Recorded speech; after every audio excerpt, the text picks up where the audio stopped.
बिस्मिल्लाहिर्रहमानिर्रहीम। बोलते कालम के साथ मैं आमिर रज़ा ख़ान और बड़ा मशहूर सा छोटा सा एक मिसरा है कि अपना अपना सर बचा लो दोस्तों, नारियल है बंदरों के हाथ में। जी हाँ, बिल्कुल।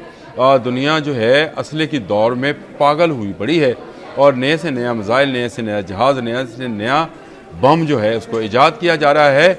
लेकिन जो ममालिक जो हैं अपने आप को इन बंदरों से बचाना चाहते हैं, वो अपना अपना एयर डिफेंस सिस्टम जो है वो बना रहे हैं। और ये एयर डिफेंस सिस्टम जिस काम आता है, आपने सुना होगा कि आयरन डोम बन रहा है, गोल्डन डोम बन रहा है, डायमंड डोम बन रहा है। ये असल में कोई इमारत नहीं बन रही होती है, बल्कि वही डिफेंस सिस्टम है जिसके तहत दुनिया भर के बंदरों के आए हुए नारियल या मिसाइल जो हैं उनको उनसे बचा जा सकता है।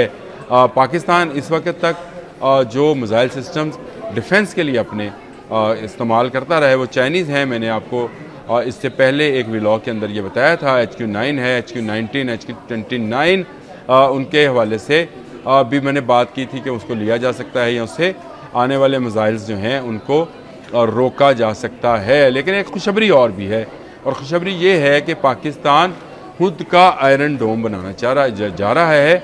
और इसके लिए पाकिस्तान ने फाज नामी जो है मिसाइल सिस्टम उसको डेवलप कर लिया है। पाकिस्तान की ग्लोबल इंडस्ट्री डिफेंस सॉल्यूशन जो है एक अदारा है जिसने इस डिफेंस सिस्टम को, जिसको फाज 1 और फाज 2 कहा जाता है, डेवलप किया है।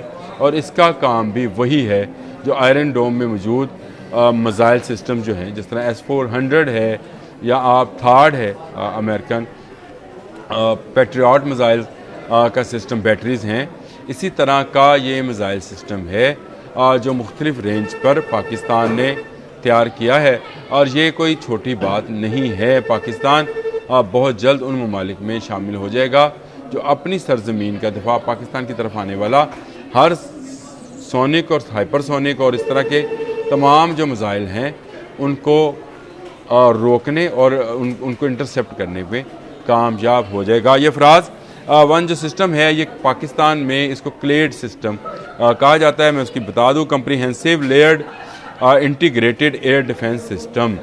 ये क्या है? इसमें सबसे पहले जो है आपके इस पूरी डोम के हिफाजत के लिए या आपकी सरजमीन की हिफाजत के लिए लड़ाका तैयारे हैं, फाइटर जेट्स हैं, जैसे JF-17 है, J-10C है और आने वाले दिनों में J-35 है। इसके बाद Z-10ME नामी हेलीकॉप्टर्स आपके पास कल उसका इफ्तिताह हो गया है, वो भी आ गए हैं। और इसके अलावा मुख्तलिफ मिसाइल जो हैं मौजूद हैं।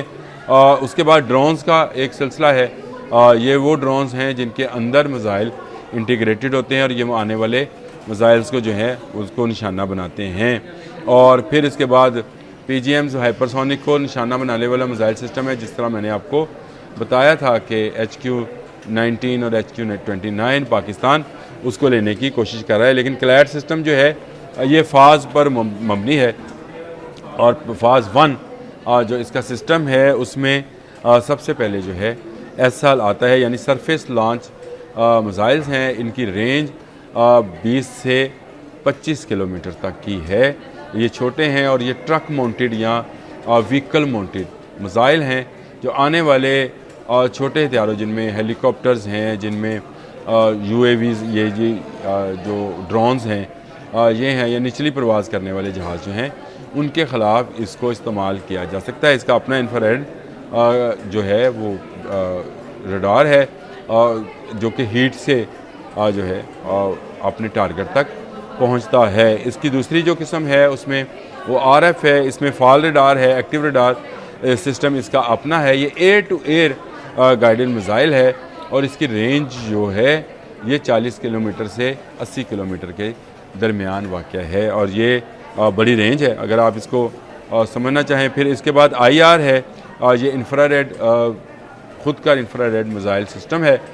ये भी air to air missile system है और इसमें से भी जो पाकिस्तान है, आप पाकिस्तान की ज़मीन और इसकी तरफ आने वाले हर फ्लाइंग ऑब्जेक्ट को इंटरसेप्ट किया जाएगा। लेकिन जिसकी बात मैं आपसे अभी करने जा रहा हूँ वो फाज 2 है।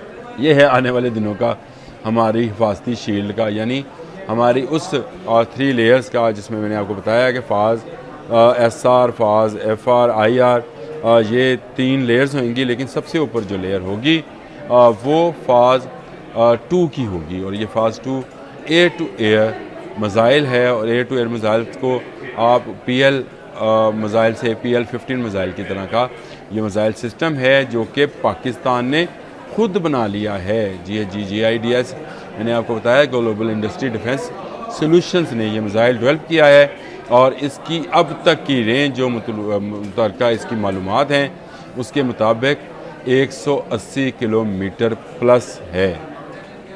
और जो मुख्तलिफ जासूसी के अदारे हैं दुनिया भर में जो नज़रें रखे हुए हैं पाकिस्तान पर, उनका ख्याल ये है कि इसकी सही मालूमात जो है वो नहीं दी जा रही। इसकी रेंज इससे भी ज़्यादा हो जाएगी, और इसकी रेंज अगर ज़्यादा हुई तो ये JF-17 थंडर, जिसके साथ अभी हम Chinese air to air missile जो हैं उनको इंटीग्रेट करते हैं या लगाते हैं, उससे भी हम बाहर निकल जाएंगे। ये कीमत में भी कम होंगे और इनकी मकदार भी ज़्यादा इसलिए होगी कि पाकिस्तान तो ख़ुद बना रहा होगा, पाकिस्तान ने ये टेक्नोलॉजी हासिल कर लिया। और GIDS कोई ऐसा अदारा नहीं है उदारा, ये ना समझिएगा कि शायद ये कोई प्राइवेट अदारा है, ये भी गवर्नमेंट के साथ ही काम करता है। और मुख्तलिफ इंडस्ट्रीज़ जो हैं, ये है BVR है जी, ये मिज़ाइल बियॉन्ड विजुअल रेंज जिसको बोलते हैं, BVR दुनिया के जदीद तरीन मिज़ाइल सिस्टम है। जिस तरह से गौतक है तुर्की का, और चाइना का PL रेंज है, PL-15, 17, 21 अभी आ गया है, वो भी है।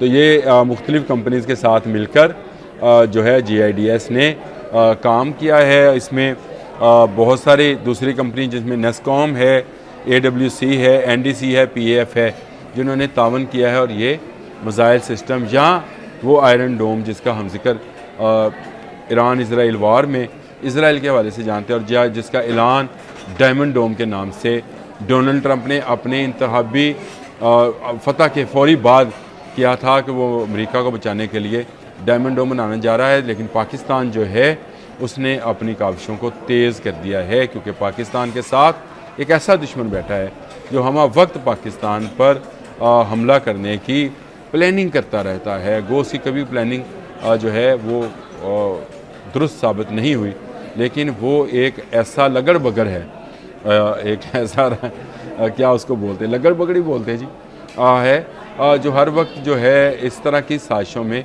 मसरूफ़ रहता है जो पाकिस्तान के ख़िलाफ़ हों। लेकिन पाकिस्तान के शेर जो हैं हमेशा जाग रहे होते हैं।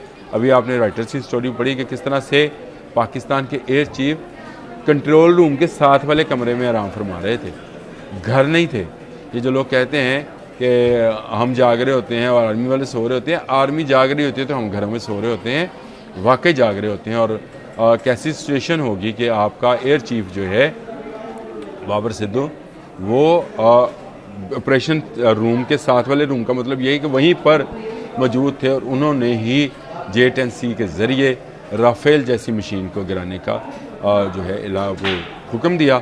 और जिसके बाद पाकिस्तानी पायलट्स ने कमाल कर दिखाया, तो उसके बाद बड़ी फ़ौज की बारी आई जिन्होंने अल-फतह के मिज़ाइल के साथ भारत के तमाम गंदे इरादों को फ़तह कर लिया, और एक नूर की तरह फतह मिज़ाइल जो है चमकता हुआ भारत पर गिरा और भारत को तहस नहस कर दिया। लेकिन पाकिस्तान क्योंकि एक दिफाई मुल्क है, पाकिस्तान कभी किसी दूसरे मुल्क में हमला नहीं करना चाहता, इसलिए पाकिस्तान ने अब सोचा है कि क्यों ना अपना एक आयरन डोम बना लिया जाए, जिसके अंदर 4 लेयर्स के अंदर ऐसा सिस्टम मौजूद हो जो कि ख़ुद पाकिस्तान का बनाया हो। ये तमाम के तमाम जो मिज़ाइल सिस्टम्स हैं इनको इंटीग्रेटेड किया जाएगा। इनका एक कंट्रोल रूम होगा जहाँ से सारी वो हमा वक्त जो है जो मालूमात हैं दुश्मन मुल्क से आने वाले फ्लाइंग ऑब्जेक्ट्स की उनको गैदर किया जाएगा, और फिर जिस मिज़ाइल की जहाँ जहाँ ज़रूरत हुई उसको इस्तेमाल किया जाएगा। बड़ी अचीवमेंट है। मैंने कहा मैं आपसे ज़िक्र कर दूँ कि पाकिस्तान जो है फाज के नाम से जो है एक सिस्टम उसने डेवलप कर लिया है, जिसमें सरफेस टू एयर और एयर टू एयर मिज़ाइल्स का एक लंबी रेंज है। और इसमें आने वाले वक्त में इस टेक्नोलॉजी को मज़ीद बढ़ाया जाएगा, यानी अभी 180 प्लस किलोमीटर पर है, तो इसका मतलब ये है कि ये 250 किलोमीटर तक भी जा सकती है। इसमें परेशान होने वाली बात नहीं है। एक दफ़ा आपने जो है गाड़ी बनाना सीखनी होती है, फिर आप 800 से 2000 तक की गाड़ी जो है बना सकते हैं। तो खुशी की खबर थी, मैंने कहा मैं आपको बता दूं कि पाकिस्तान अपना आयरन डोम बनाने में कामयाब हो गया है। अब तक के लिए इतना ही। अल्लाह हाफिज़।